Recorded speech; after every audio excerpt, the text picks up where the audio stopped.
Welcome to the Smartcast. Hi, Sanasi. So, first up, could you elaborate what is a curiosity calendar? And if I'm a leader in a company, how would this help my company or our employees? So, a curiosity calendar is a calendar of events or activities aimed at getting the employees of a team more curious, discover their knowledge blind spots. So, these events also help in what we call as orchestrated serendipity to trigger conversations and ideas. This has become even more important in these days of distributed work, as the so-called water cooler conversations and chance encounters that used to enable this kind of serendipity. They are not there anymore in this days of remote work. It's become very business oriented, very specific, right? So these cross team interactions are not happening, which would have otherwise happened, like they say, at the water cooler, or people walking in the corridor, or things like that. And this is not something which can be sort of mandated by the organization, that let's have 4 to 5 p.m. on Fridays for cross team interactions. It is not going to work like that. So what we need to do is we need to create some triggers and platforms that are welcoming, that are inviting, for these employees from different functions, teams, seniority levels as well. So the themes of these events have to be designed very carefully. They have to cut across, should be adjacent to work, but not exactly work related. So these events could be, around reading, book summaries, reflection, quizzes, learning games, activities, some kind of unconventional training sessions. These will, fall in carefully designed, what we call a smart edutainment category, and not these out and out fun activities like your escape rooms and, dumb charades kind of. Right. So, just to elaborate, this is not one of those employee engagement activities that are run by HR companies, which are purely for fun. These are meant, these are very deliberate, and they have certain objectives that you want to achieve. Yeah, I think that's what separates the HR-led fun activities from what we are talking about here. It is the objectives that you have in mind. It's very deliberate. It boils down to what the objectives of these events are. Some of the objectives that we've designed for are, as lofty as innovation, non-linear growth, intellectual stimulation, cross-team collaboration, learning. So these are usually strategic objectives where companies are looking at influencing mindsets over the longer term. Another aspect to consider is that these events, have to deliver value to the participants first, right? When the participants grow, when they stay future relevant, the organization grows and stays future relevant. So that's something which is extremely important. Employees these days, cannot be sort of corralled into participating in events how it used to happen in the good old days of the office. So they choose to join where they see value for themselves. So that's very important in terms of keeping your objectives in mind. That's really interesting. Can you give a couple of examples of things that CTQ implemented in companies in their calendar to meet such objectives?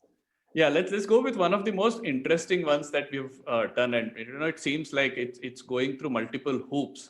So the problem statement started with the MD of this company wanting to hire senior architects, for his company. So the premise was that the best people are never really looking out for a job, because their employers will do whatever is in their capacity to keep them happy, and they're not out in the job market. So what we wanted to do was have some sort of a conversation between these sort of great people the company wanted to hire and their current employees, so that these potential candidates will organically get to know of the interesting work this company does. So that when the right opportunity comes up, these candidates already have a positive image about the company. So this is, so if you see this, it's almost like playing a game of chess, right? We are, planning 4 to 5 moves ahead. So now these employees need to have conversations with these smart people. Where are these, smart people found? They are found on platforms like Twitter and LinkedIn. So these employees need to embrace these networks and learn how to use them for their professional growth. So we designed a program where we helped demystify these, these platforms for them, and they learn how to use them. Um, we also helped recognize the employees who are doing it well, which included both material gratification and recognizing their posts in these weekly, email digests. And also we conducted these quarterly sessions for, new joinees, and a refresher course for, the ones who had already done this. So this is what we called as social katta, katta being a very, Puneri Maharashtrian term for people just coming together. So this was meant to be for, doing the same katta, but on platforms like Twitter and LinkedIn.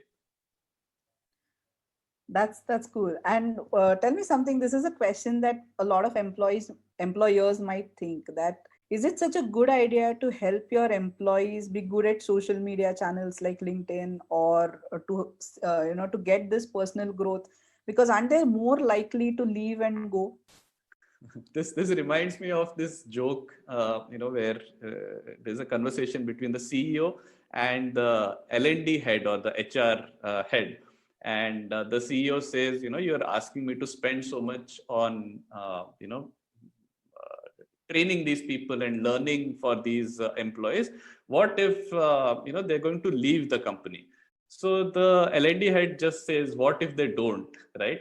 So then you're stuck with them. So you don't really want to be in that situation. So when the company is being thoughtful and doing something that is helping employees grow, it has been seen that they actually have a much stronger sense of belonging.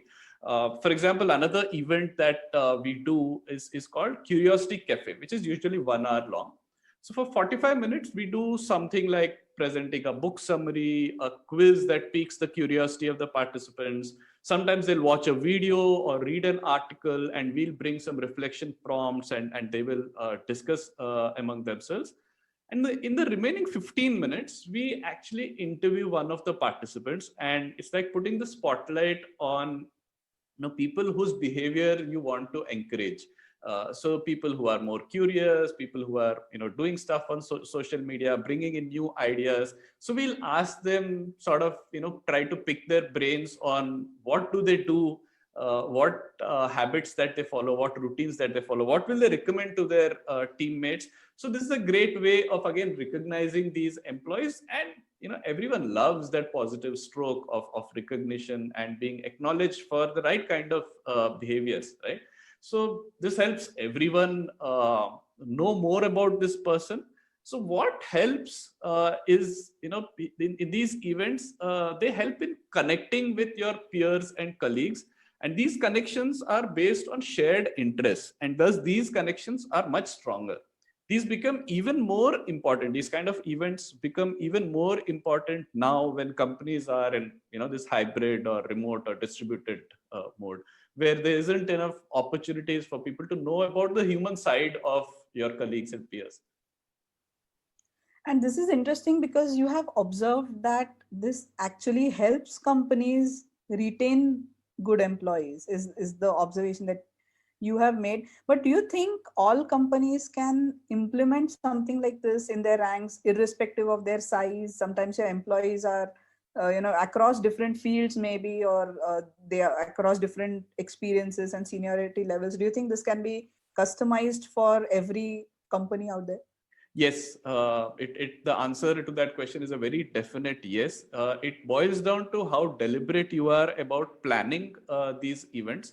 One thing that we have noticed a lot these days is this distinction between asynchronous and synchronous. So when you're designing some kind of an event, what part of that engagement can be done asynchronously? Because you mentioned the size of the organization. So for some of these things, you may not have 50 people come together in a video call and have an opportunity to speak together in the same call. Which is where having these asynchronous channels of communication, like you have your MS Teams and Asana or WhatsApp as well, right? These are great channels for doing a lot of these interactions and engagement offline, which can be done in an asynchronous manner. And people come together for very specific parts of that event, which cannot be done in an asynchronous manner. That's where they come together. And these days we are seeing people have so many different things to do. I mean, of course we are in Pune, so this is an example that I always like quoting. A lot of people in Pune have also now got back to their old 1 to 4 p.m. sleeping routine, right? So how can an employee engagement activity be more important than your afternoon siesta? No. So people are not going to join those activities. So you need to know which activities should be scheduled at what time, and what part of it needs to be synchronous, right? Which helps in understanding, being more deliberate about what objectives you have for different events, and how you are going about planning those events and designing those events. So yes, irrespective of the team size, you can design these events. And you also mentioned the seniority level. In fact, this is a great opportunity for someone like the leaders or the CEO to be at the same level as the fresher in the team. They see that they are as open for learning, as vulnerable in some situations as they are, and that helps in forming a great bond. So my one line recommendation to companies is, yes, uh, if you have to have a curiosity calendar of your own, if you're able to do it on your own, great. If not, you want some help, we're always there for you. Thanks a lot, Harish. On that note, I think you have triggered that little seed inception style for us to plan out the future, so that it's growth time for not just your employees but as a company as a whole. So thanks a lot.